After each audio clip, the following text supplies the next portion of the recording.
चलिए सीधा ले चलते हैं आपको। बीजेपी की जन आक्रोश रैली और आक्रोश सभा का आयोजन किया गया है। वीके सिंह बोल रहे हैं। तरीके से महिलाएं त्रस्त हुई हैं, जितने उनके खिलाफ चीजें हुई हैं उतनी और किसी प्रदेश में नहीं है। और पिछला जो उत्तर प्रदेश का इलेक्शन था उसमें मुझे याद है कि एक हमारे मीडिया बंधु थे जो कि किसी गांव में गए और वहां से एक महिलाओं का समूह निकल रहा था। तो उन्होंने उनसे कहा जी कि आप ये तो अहीरों का गांव है, तो आपने तो अखिलेश जी को वोट दी होगी। तो उसमें एक बुजुर्ग महिला थी, उन्होंने कहा ना, हम अहीर नहीं है, हम जाट हैं। तो उन्होंने कहा फिर तो आपने जयंत चौधरी को वोट दी होगी। मीडिया की भी चीजें बनी होती ना उनके दिमाग में। तो उन्होंने कहा हमने उनको भी नहीं दी। उनको किसको दी है? उन्होंने कहा हमने बाबा को दी है, क्योंकि उसके कारण आज हमारी लड़कियां जब चाहें, जिस समय चाहें कहीं भी जा सकती हैं, उनको डर नहीं। और अपने दिल पर हाथ रखकर पूछिए, क्या ये ऐसा है क्या राजस्थान में? एक समय था, तब था, आज नहीं है। और इसलिए हमारी मातृशक्ति को भी खड़ा होना पड़ेगा, लोगों को समझाने के लिए कि अगर अपनी अस्मिता की रक्षा करनी है, जो कि राजस्थान की वीर नारियां अच्छी तरह से जानती हैं, तो उसके लिए इस सरकार को बदलना बहुत जरूरी है। जरूरी है कि नहीं है? हमारी महिला शक्ति बैठी हुई है चुपचाप से, क्या फायदा है? उत्पीड़न देखते रहेंगे क्या? नहीं ना, हटाना जरूरी है। ताकत बनेंगे आप। कांग्रेस की जो सरकार है वो अपने अंदर व्यस्त है। एक सीट अपनी बचाने के लिए लगे हुए हैं, बहुत से उनको गिराने के लिए लगे हुए हैं, जो गिरा नहीं पा रहे वो पैसा बनाने के अंदर लगे हुए हैं। सब अपने अपने काम के अंदर लगे हुए हैं, उनको जनता की परवाह नहीं है। अगर जनता की परवाह होती तो जो काम होने चाहिए जनता के लिए, चाहे वो स्वास्थ्य के लिहाज से हो, चाहे बेरोजगारी। और बड़ी खबर है कोटा से, जहां बाथरूम में एक छात्रा का शव मिला है। बाथरूम में कॉलेज छात्रा मृत अवस्था में मिली। जेडीबी कॉलेज की 3rd ईयर की ये स्टूडेंट बताई जा रही है। मौत के कारणों का हालांकि अब तक पता नहीं चल पाया है। पुलिस मौके पर पहुंच चुकी है। शव को पुलिस ने बरामद कर लिया है। मोर्चरी में रखवाया जाएगा शव को अब, और पुलिस पूरे मामले की जांच में अब जुट गई है। कोटा से बड़ी खबर, बाथरूम में मिला एक कॉलेज छात्रा का शव। बाथरूम में मृत अवस्था में मिली कॉलेज छात्रा। जेडीबी कॉलेज की 3rd ईयर की स्टूडेंट ये बताई जा रही है। कोटा से इस वक्त की बड़ी खबर। और एक और बड़ी खबर आ रही है बाना से, जहां अवैध पत्थरों से भरी ट्रैक्टर ट्रॉली पलट गई। हादसे में एक युवक की मौत हो गई और एक घायल बताया जा रहा है। कस्बा थाना क्षेत्र के धुआं रोड पर यह हादसा हुआ।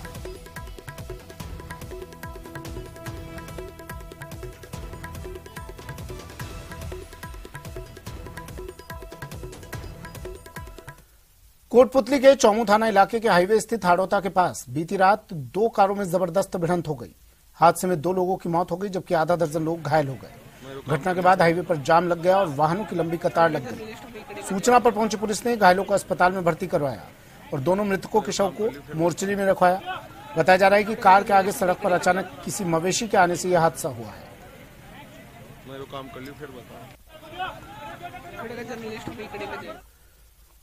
उदयपुर के भोपालपुरा थाना इलाके में बदमाशों में पुलिस का जरा भी डर नहीं है। कल रात कुछ अज्ञात लोगों ने एक युवक पर चाकू से हमला कर दिया, जिसमें बुरी तरह घायल हो गया।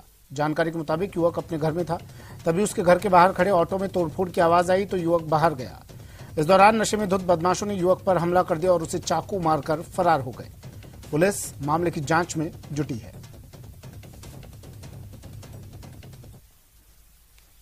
रात को करीबन 11 साढ़े 11 बजे की बात है। मैं मेरे भाई हम कमरे में बैठे हुए थे। ये चलने वाले हैं, घाटी पे रहते इधर।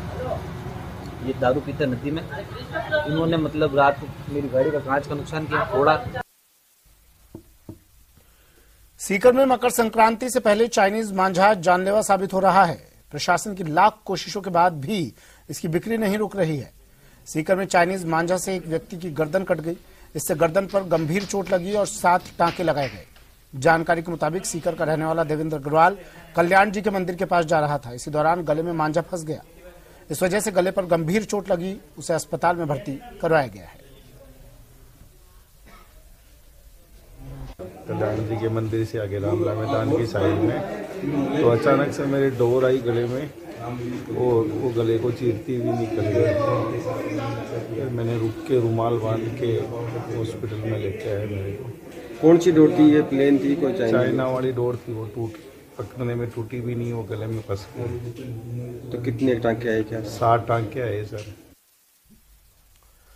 उदयपुर से खबर है। उदयपुर के सायरा थाना क्षेत्र में बदमाशों के हौसले बुलंद होते दिख रहे हैं। बीती रात करदा के मेघवाल मोहल्ले में एक मकान को चोरों ने निशाना बनाया। चोरों ने ताले तोड़कर लाखों के जेवर और करीब 20,000 रुपए नकद उड़ा लिए। चोरी की खबर पर सायरा थाना पुलिस मौके पर पहुंची और इस घटना की जांच कर रही है। जब मेरे घर पे कल रात को चोरी हो गई, उसमें 1,00,000 1,50,000 का नुकसान हो गया और 20,000 रुपये केस थे और सब सामान बिखरा हुआ था। जब मैं सुबह आया तब देखा तो सब सामान बिखरा हुआ मिला था और सुबह मेरे को फ़ोन किया गया तो मैं सुबह उदयपुर से यहाँ घर पे आया। खबर कोटा से है, जहां कोचिंग नगरी में 18 साल का कोचिंग छात्र लापता हो गया। जानकारी के मुताबिक लापता छात्र बिहार के औरंगाबाद का रहने वाला था और कोटा में पढ़ाई कर रहा था। छात्र के लापता होने की गुमशुदगी उसके मकान मालिक ने दर्ज करवाई। मकान मालिक के मुताबिक छात्र 31 दिसंबर की रात 12 बजे से बिना बताए निकला था और अभी तक नहीं लौटा। वहीं काफी जगह तलाश करने के बाद भी छात्र के बारे में अभी तक कोई जानकारी नहीं मिल पाई है।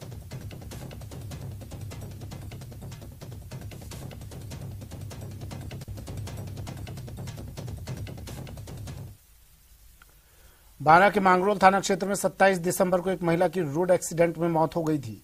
महिला की मौत ट्रैक्टर की चपेट में आने से हुई। बताया जा रहा है कि मृतक महिला कौशल्या बाई अपने जेठ और बच्चों के साथ अपने पीहर जा रही थी। इसी दौरान मांगरोल रामगढ़ रोड पर अवैध खनन कर बजरी ले जा रहे ट्रैक्टर ने उनकी बाइक को टक्कर मार दी थी। हादसे में महिला की मौके पर ही मौत हो गई थी, जबकि बाकी लोग घायल हो गए थे। महिला की मौत से गुस्साए परिजनों ने रविवार को थाने के बाहर धरना प्रदर्शन किया। करीब 9 घंटे बाद प्रदर्शनकारियों को 4.5 लाख रुपए का मुआवजा दिया गया, तब जाकर धरना खत्म करवाया गया।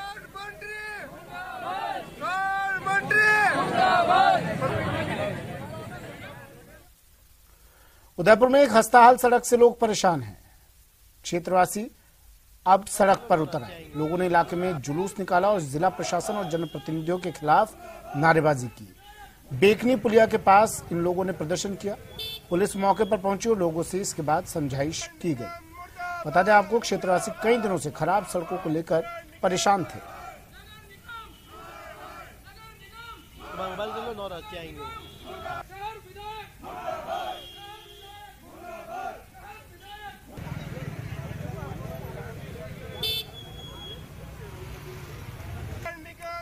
कहते हैं प्यार अंधा होता है, वो उम्र, रिश्ते और सरहदें नहीं देखता। लेकिन क्या वाकई ये इतना अंधा होता है कि रिश्ते की मर्यादा भी भूल जाता है? ऐसा ही कुछ मामला सिरोही जिले के अनादरा थाना इलाके से सामने आया। दरअसल सियाकरा गांव में एक सास अपने ही दामाद को दिल दे बैठी। फिर क्या था, मौका मिलते ही रविवार को अनोखा प्रेमी जोड़ा घर से फरार हो गया। ससुर को जब इस बात का पता चला तो उसके पैरों तले से जमीन खिसक गई और वो पुलिस के पास पहुंचा। पीड़ित ससुर रमेश ने रविवार को अपने दामाद नारायण जोगी के खिलाफ अनादरा थाने में रिपोर्ट दर्ज करवाई। रमेश जोगी सागरा नेका जी दीकरो ना राते रो आई हवाड़ो हज गो आई हाथ जी आन मने पाइए दारू पाइन मने तरका नौकी माय जे मने पाइन हुआरे न हवाड़ो उठिए जे मंदा उठिए हवाड़ो 4 बजे हज गो। राजस्थान पर्यटन विकास निगम के chairman Dharmendra Singh Rathore palace on wheels रेलगाड़ी से मंडोर रेलवे स्टेशन पहुंचे। स्टेशन पर आरटीडीसी और पर्यटन विभाग द्वारा उनका स्वागत किया गया। राठौड़ कायलाना विजिट करेंगे। ये रेलगाड़ी जैसलमेर से आ रही थी, जिसमें 53 देशी और विदेशी यात्री हैं। राठौड़ इसी ट्रेन से दोपहर 3 बजे मंडोर रेलवे स्टेशन से जयपुर के लिए प्रस्थान करेंगे।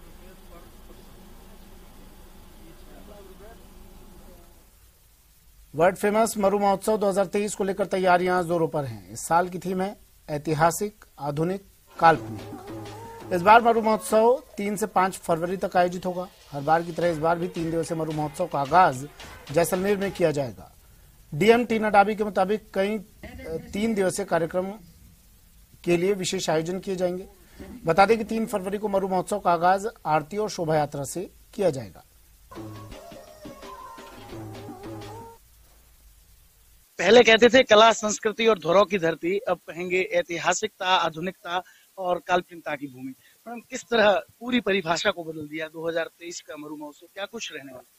बिल्कुल, इस बार कोशिश यही है। हमने आज ही अपना पूरा 3 दिवस का एक्टिविटी कैलेंडर लॉन्च किया, हमने अपना थीम लॉन्च किया है और उसका पर्पस ये है कि इसका मैक्सिमम से मैक्सिमम मीडिया द्वारा, सोशल मीडिया द्वारा इसका प्रमोशन हो, कि पर्यटक आकर्षित हो और वो जैसलमेर का टूर बनाए इस फेस्टिवल को अटेंड करने के लिए। सबसे बड़ी बात देखने को मिली है, सेलिब्रिटी नाइट्स जो है उन्हें कॉम्बिनेट किया गया, लोकल पब्लिक को जोड़ा जा रहा है। बहुत पहले, मतलब एक लोग कल्पना भी नहीं कर सकते थे 2 महीने पहले हम डेजर्ट फेस्टिवल का नाम सुनेंगे। क्या लगता है कितना रिच होने वाला है? ये बिल्कुल हमारे पूरे प्रयास रहेंगे राजस्थान टूरिज्म के और डिस्ट्रिक्ट एडमिनिस्ट्रेशन जैसलमेर की पूरे बहुत सिंसियर एफर्ट्स रहेंगे कि हम एक बहुत ही अच्छा एक्सपीरियंस इस बार ऑफर करें। हमने जो पहले से कन्वेंशनल चीजें जो हम डेजर्ट फेस्टिवल में करते थे वो तो हमने करी ही हैं, काफी नए एडिशंस भी जोड़े हैं। जैसे कि हम इस बार चाह रहे हैं कि एक फोटोग्राफी एग्जीबिशन हो कि जैसलमेर पहले जमाने में कैसा दिखता था और अब कैसा दिखता है वो भी हम दर्शकों को दिखा पाएं। आर्ट कैंप्स कराएं, एस्ट्रो टूरिज्म करें। तो ये कुछ न्यू फीचर्स भी इस बार हम इंट्रोड्यूस करेंगे और जो हमारे ऑलरेडी चलते हुए जो यहाँ के मुख्य अट्रैक्शंस है उससे भी दर्शकों को रूबरू कराएंगे। श्रीकांत व्यास, न्यूज़ 18, जैसलमेर। सिरोही में जन आक्रोश रैली में केंद्रीय मंत्री गजेंद्र सिंह शेखावत ने विधायक संयम लोढ़ा पर निशाना साधा। केंद्रीय मंत्री विधायक संयम लोढ़ा के कार्य को कोसते हुए कहा कि जब प्रभारी मंत्री विकास की गंगा की बात करते हैं तब संयम लोढ़ा नींद की झपकी लेते हुए नजर आते हैं। सिरोही में आज तक लोगों को पानी दिलवाने के नाम पर सिर्फ और सिर्फ झूठे वादे करते हुए नजर आते हैं। उन्होंने कहा कि अगर वो वाकई काम करते हैं तो सिरोही में विकास क्यों रुका पड़ा है, सिर्फ शिलान्यास करके वाहवाही क्यों लूटी जा रही है। तुमको पैसा दे दिया उसके बाद में भी सिरोही जिले के ये हालात क्यों है? ठेकेदार जब तक इनको मलाई नहीं देते, कमीशन नहीं देते, और इसलिए आपको कह रहा हूं कि ये जो फोटो लगी हुई है सामने दाढ़ी वाले की, जब यहां आए तो उससे पूछना कि तुम इतना काम कर रहे थे कि काम करते करते सो गए थे। उनसे पूछना कि तुमको पैसा दे दिया उसके बाद में भी सिरोही जिले के ये हालात क्यों है। मैंने एक चीज समझ में नहीं आवे, सलाहकार कोई ने बनावे तो कोई समझदार आदमी ने बनावे कि कोई फेल आदमी ने बनावे। आप कहते कितना साल ओढ़को, मैं वहां जब ओढ़कू जब मैं कॉलेज में आते पढ़ता, हमारे आते ही पढ़ता। एक दिन पूछे मिले थे ना, हम 4 पूछ ली तो मैं मंच पर नहीं बता सकता। मैं उनको तब से जानता, जो आदमी मुख्यमंत्री का सलाहकार बनाओ। चलिए बुलेटिन में फिलहाल